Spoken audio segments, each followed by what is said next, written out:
श्री कृष्णाजी राव जैसे क्रांतिकारियों ने अपनी क्रांति ज्वाला से पवित्र किया है। इस पुण्य भूमि को कोटि कोटि नमन करते हुए आप सबका मैं हृदय से अभिनंदन करता हूं, स्वागत करता हूं। बहनों और भाइयों, पिछली बार जब मैं आया था तो उस समय मैं शाम को आया था और इस बार मैं आया हूं तो लोकसभा चुनाव में भारतीय जनता पार्टी और एनडीए के प्रत्याशी के लिए तो चंद्रशेखर बावनकुले जी मुझे दोपहर में आपके बीच लेकर के आए हैं। ये चीजें दिखाती हैं कि जब पिछली बार मैं आया था तो कांग्रेस का सूर्य अस्त करने के लिए आया हूं और आज जब दोपहर में आया हूं तो मान के चलिए भारत के अंदर छत्रपति शिवाजी महाराज के द्वारा जिस हिंदवी स्वराज की स्थापना की थी मोदी जी के नेतृत्व में, अब वह बनकर के रहेगा, कोई माई का लाल उसको रोक नहीं पाएगा। आपने अयोध्या में रामलला के भव्य मंदिर के निर्माण कार्यक्रम को देखा होगा, देखा है ना। ये कांग्रेस और इंडी गठबंधन से जुड़े हुए उद्धव जी ठाकरे और पवार साहब ये सब क्या कहते थे? कहते थे कि ये 100 जन्म भी ले लेंगे तब भी मंदिर नहीं बना पाएंगे, बोलते थे ना। ये कांग्रेस और इंडी गठबंधन वाले यही कहते थे कि ये नहीं हो पाएगा, लेकिन हम लोग तब भी बोलते थे कि रामलला हम आएंगे, सौगंध राम की खाएंगे, मंदिर वहीं। रामलला हम आएंगे, मंदिर वहीं। और जो कहा वो करके दिखा दिया ना, कोई संदेह है क्या? लेकिन इंडी गठबंधन वाले क्या कहते हैं? बहनों और भाइयों, दो बातें खतरनाक इनके मुंह से निकलती हैं। एक तो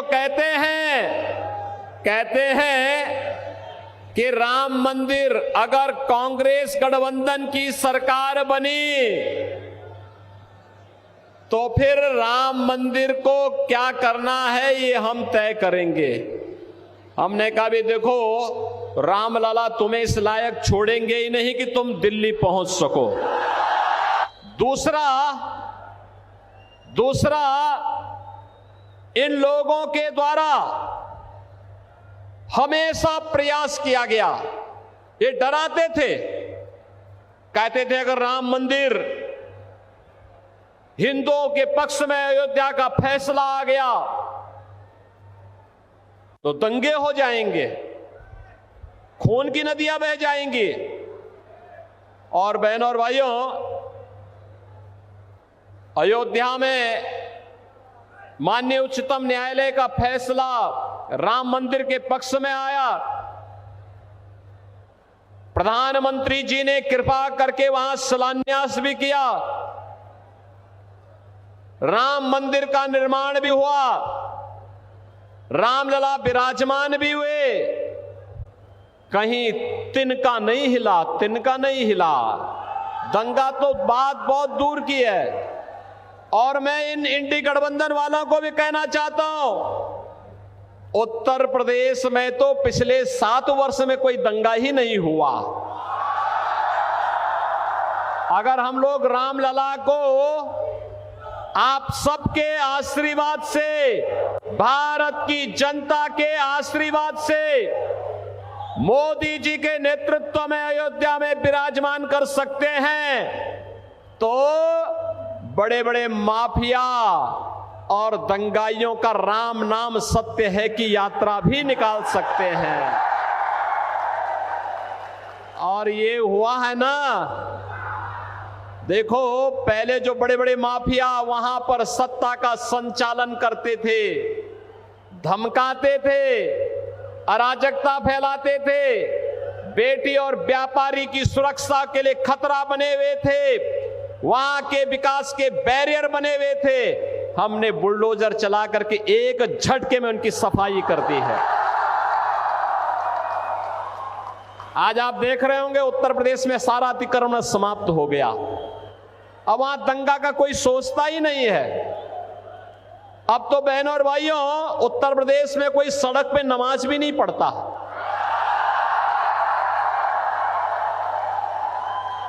अब वहां मस्जिदों के भी माइक उतर गए। अगले 5 वर्ष में आप देखेंगे कि लोग भूल ही जाएंगे कि ये भी कोई चीज होती थी, कि चिल्लाहट होती थी, लोग परेशान होते थे, लोग भूल जाएंगे। बहनों और भाइयों, हमें अगर एक भारत श्रेष्ठ भारत बनाना है तो सबकी भावनाओं का सम्मान करना होगा, भारत के महापुरुषों को सम्मान देना होगा, भारत के देवी देवताओं को हर हाल में उनके प्रति आदर का भाव रखना होगा, हर बेटी को पूरी सुरक्षा देना होगा, हर व्यापारी को संरक्षण देना होगा, हर युवा के हाथ को रोजगार देना होगा, हर चेहरे पर खुशहाली लाना होगा। और यही तो छत्रपति शिवाजी महाराज का हिंदवी स्वराज का पाठ है। और यही कार्य तो मोदी जी कर रहे हैं। पिछले 10 वर्ष में हमने बदलते हुए भारत को देखा है। बहनों और भाइयों, ये नया भारत, इस भारत में दुनिया के अंदर भारत का सम्मान बढ़ा है, सीमाएं सुरक्षित हुई हैं, आतंकवाद और नक्सलवाद पर लगाम कसा गया है। और आपने भी देखा है, आतंकवाद और नक्सलवाद तो पूरी तरह नकेल कसाई गया है, लेकिन अगर कहीं पटाखा का भी थोड़ा सा जोर से आवाज हो जाए तो सबसे पहले पाकिस्तान सफाई देता कि मेरा हाथ नहीं है, मेरा हाथ नहीं है, क्योंकि उसे मालूम है ये नया भारत है। छेड़ता नहीं, लेकिन कोई छेड़ता है तो छोड़ता भी। और कांग्रेस की सरकार के समय क्या होता था? आतंकवाद होता था, मुंबई विस्फोट हुए थे, कांग्रेस के लोग क्या कहते थे? यूपीए सरकार कहती थी आतंकवादी सीमा पार के। अरे सीमा पार के हैं तो आपकी मिसाइल कब के लिए है? जैसे मोदी जी ने एयर स्ट्राइक करके सीधे पाकिस्तान के अंदर घुस करके आतंकवाद को पूरी तरह तबाह किया।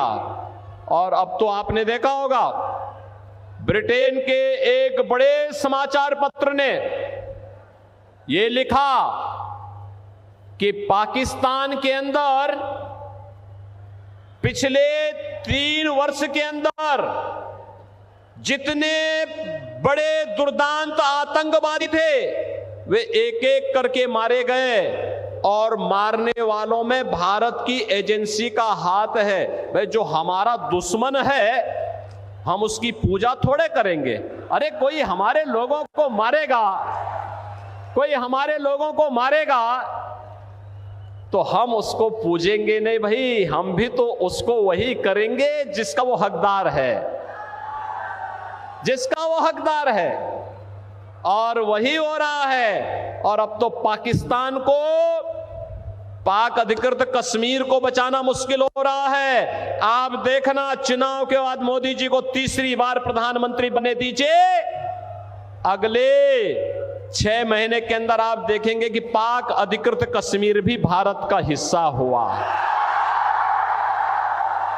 ये इसके लिए हिम्मत चाहिए होती है, हिम्मत, दम हो तभी ये काम हो सकता है। ये कांग्रेस की तरह नहीं, इंडी गठबंधन के नेताओं की तरह, उनके घटक दलों की तरह नहीं कि हम आतंकवाद पर कुछ नहीं कर सकते क्योंकि ये तो पाकिस्तान से, यही तो बोलते थे ये लोग। आज अगर वह कुछ करता है तो वो थोड़ी सी टेढ़ी नजरों से देखता क्या है कि उससे पहले कि वो भारत की तरफ नजरें टेढ़ी करे, उसकी नजरों को ही निकाल करके बाहर कर दिया जाता, कहा जाता चुप, ये नहीं चलेगा।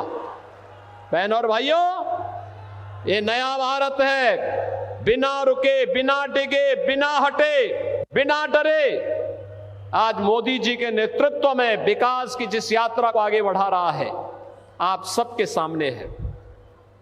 अभी मैं देख रहा था मुंबई से नागपुर का समृद्धि एक्सप्रेसवे, मैं देख रहा था महाराष्ट्र के अंदर इंफ्रास्ट्रक्चर मोदी जी के नेतृत्व और मार्गदर्शन में माननीय गडकरी जी ने कितना अच्छा इंफ्रास्ट्रक्चर दिया है। हाईवे का, रेलवे का कितना अच्छा इंफ्रास्ट्रक्चर हुआ है। नमो भारत, वंदे भारत, अमृत भारत, अत्याधुनिक वर्ल्ड क्लास ट्रेन, मेट्रो और युवाओं के लिए आईआईटी भी है, आईएम भी है, triple IT, NIT, world class university, AIIMS, दोनों कार्य एक साथ हो रहे हैं। लोगों को अच्छी स्वास्थ्य सुविधा भी मिल रही है और एजुकेशन के बेहतरीन संस्थान भी आज प्राप्त हो रहे हैं। हर घर नल भी है और नल पर जल भी है। बहनों और भाइयों, आप सोचो, कांग्रेस इंडी गठबंधन जो आज बना है, इनके समय में गरीब भूख से मरता था। आज मोदी जी 25 करोड़ यानी 80 करोड़ लोगों को फ्री में राशन दे रहे हैं। 80 करोड़ लोगों को फ्री में राशन।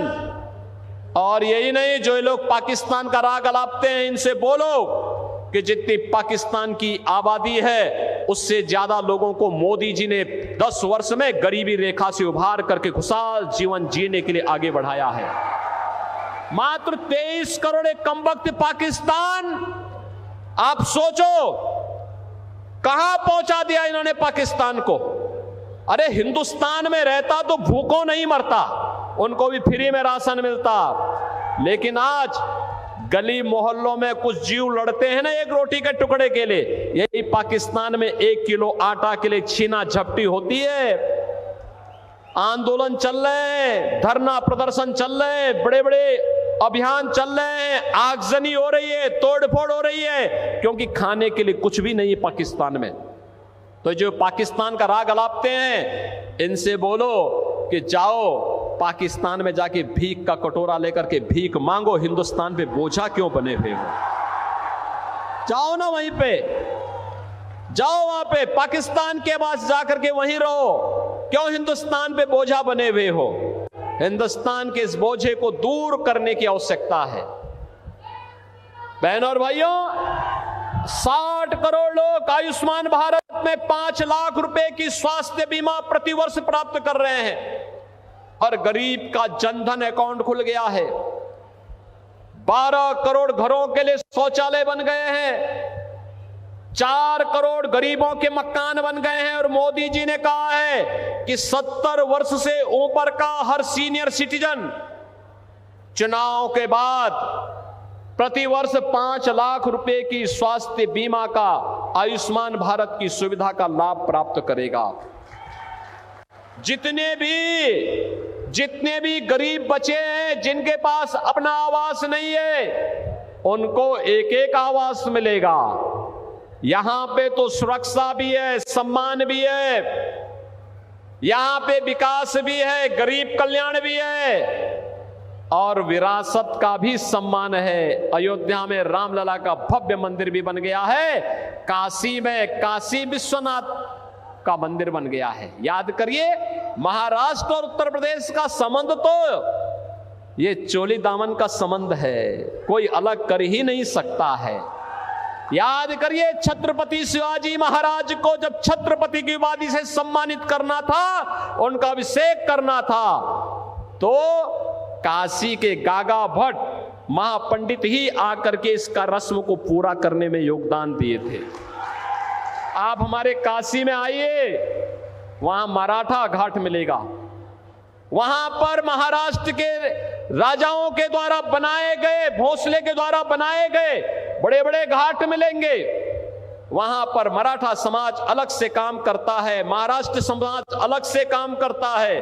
अलग अलग प्रकार के रीति रिवाजों का केंद्र बिंदु आज काशी बना हुआ है। काशी में भगवान विश्वनाथ धाम आज आप देखिए क्या जगमगा रहा है। और काशी के साथ अयोध्या, और अयोध्या के बाद अब मथुरा की तरफ हम आगे बढ़ रहे हैं। हमारे कृष्ण कन्हैया कहां चुप बैठने वाले हैं, वो तो पहले ही बोल चुके हैं। उन्होंने तो पहले ही कह दिया है, वो तो पहले ही इस बात घोषणा कर चुके हैं कि परित्राणाय साधूनाम विनाशाय च दुष्कृताम। उन्होंने पहले कह दिया है कि मैं सज्जनों का संरक्षण करूंगा और रामद्रोहियों का, राष्ट्रद्रोहियों का नाश करूंगा, उनको जीने नहीं दूंगा। और बहनों और भाइयों, आज नए भारत में सब आप देख रहे होंगे, जैसे जैसे चुनाव बीतते जा रहे हैं, 4 चरणों के चुनाव हो गए हैं और 4 चरणों के इन चुनावों का परिणाम आप देख रहे होंगे पूरे देश के अंदर, उत्तर, दक्षिण, पूरब, पश्चिम। मुझे अब तक 10 राज्यों में जाने का अवसर प्राप्त हुआ और देश में सबसे बड़ी आबादी का राज्य तो उत्तर प्रदेश है। बहनों और भाइयों, मैं कह सकता हूं वहां पे एक ही आवाज है, हर ओर से एक ही आवाज, एक ही नारा गूंजता है और वह गूंजता है कि फिर एक बार, फिर एक बार, फिर एक बार, अब की बार, अब की बार 400 पार के नारे से ये कांग्रेस हैं, उद्धव ठाकरे हैं, शरद पवार जी हैं, लालू जी हैं, अखिलेश यादव हैं, इन सबको अपने पैरों के नीचे की जमीन खिसकती हुई दिखाई देते। कहते क्या होगा, 400 ही ले लेंगे, क्या होगा। फिर पूछते हैं, जनता से पूछते हैं 400 पार कैसे पाएंगे, तो जनता जनार्दन कहती है कि भाई देखो, जो राम को लाए हैं हम, जो राम को लाए हैं और राम को मोदी जी लाए हैं। मोदी जी ने भी अयोध्या में विराजमान कराया है। और बहनों और भाइयों, मैं इसलिए कह सकता हूं, इस चुनाव में कुछ मत देखिए, मोदी जी ने विकास कराया है, सुरक्षा दी है, सम्मान दिया है, गरीब कल्याण किया है। अब ये चुनाव जैसे जैसे कांग्रेस के नेताओं के बयान आ रहे हैं, जैसे जैसे उनके साथ सहयोगी दलों के बयान आ रहे हैं, वैसे वैसे चुनाव राम भक्तों, राम द्रोहियों के बीच में अब सिमटता जा रहा है। और इसलिए हमें तय करना है, देश के अंदर राम भक्त राज करेगा या राम द्रोही फिर से आएगा। और एक बात और पूरे देश के अंदर चल रही है, राम भक्त ही राज करेगा दिल्ली के सिंहासन पर, यह भी गूंज रहा है पूरे देश के अंदर। और मोदी जी ठहरे राम भक्त।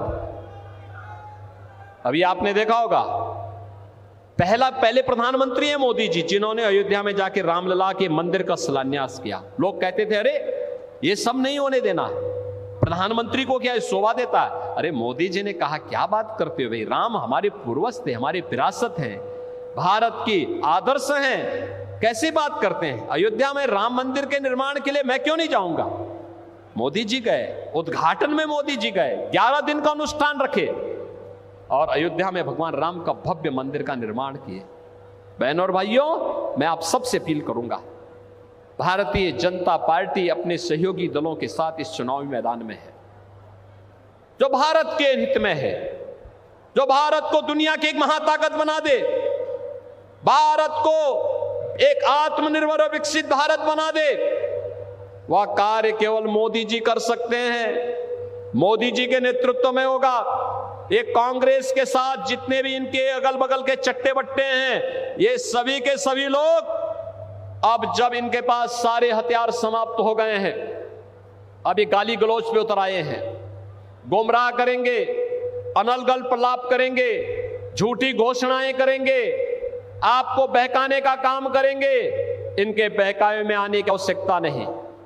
ये वो कांग्रेस नहीं जिस कांग्रेस को हम सोचते हैं जिस कि ये गांधी जी वाली कांग्रेस होगी। नहीं, ये गांधी जी वाली कांग्रेस नहीं है। गांधी जी ने तो 1947 में कह दिया था कि कांग्रेस का विसर्जन कर दो। और मैं आज आपसे कहूंगा, ये समय है, यही समय है और सही समय है, कांग्रेस और इंडी गठबंधन को विसर्जन करने का समय है, क्योंकि अब तो रामलला आ ही गए हैं। बहनों और भाइयों, इस नए भारत में विरासत का सम्मान होगा। देखिए, मोदी जी विरासत के सम्मान की बात करते हैं और कांग्रेस के लोग क्या कहते हैं, इंडी गठबंधन वाले कहते हैं हम विरासत टैक्स लगाएंगे। अरे मेहनत आपके बाप दादा करेंगे, आपके ग्रैंडफादर ने, आपके फादर ने प्रॉपर्टी बनाई, अब ये इसका एक्सरे करवाएंगे, सर्वे करवा करके फिर इसमें से आधी प्रॉपर्टी पे कब्जा करेंगे, फिर उसको मुसलमानों को आवंटित करेंगे। कोई रोहिंग्या आएगा, कोई बांग्लादेशी आएगा, कोई पाकिस्तानी आएगा, कोई अफगानिस्तानी आएगा, क्या आप इसको स्वीकार करेंगे क्या?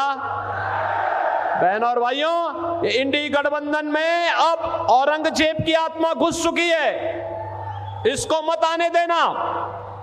औरंगजेब को पहले ही छत्रपति शिवाजी महाराज समाप्त कर चुके हैं। अब महाराष्ट्र के अंदर औरंगजेब और उसकी संतानों को नहीं आने देना है। आप सहमत हैं? सहमत है ना? मोदी जी के नेतृत्व में अब की बार 400 पार के लक्ष्य की तरफ महाराष्ट्र बढ़ रहा है ना। पालगढ़ फिर से जीतेंगे, भारी बहुमत से जीतेंगे, आप जिताएंगे। सहमत हैं? लेकिन बहनों और भाइयों, आज चुनाव प्रचार का अंतिम दिन है, कल एक दिन बचेगा। घर घर आप जाएंगे, घर घर जाकर के हेमंत सांवरा जी के लिए कमल चुनाव चिन्ह पर वोट मांगेंगे? मांगेंगे? सभी लोग सहमत हैं? मोदी जी का प्रतिनिधि बन करके सभी लोग जाएंगे ना? तो फिर मेरे साथ आप बोलेंगे, सभी लोग बोलेंगे, भारत माता की, भारत माता की, भारत माता की, छत्रपति शिवाजी महाराज की, छत्रपति शिवाजी महाराज की जय श्री राम, जय जय श्री राम।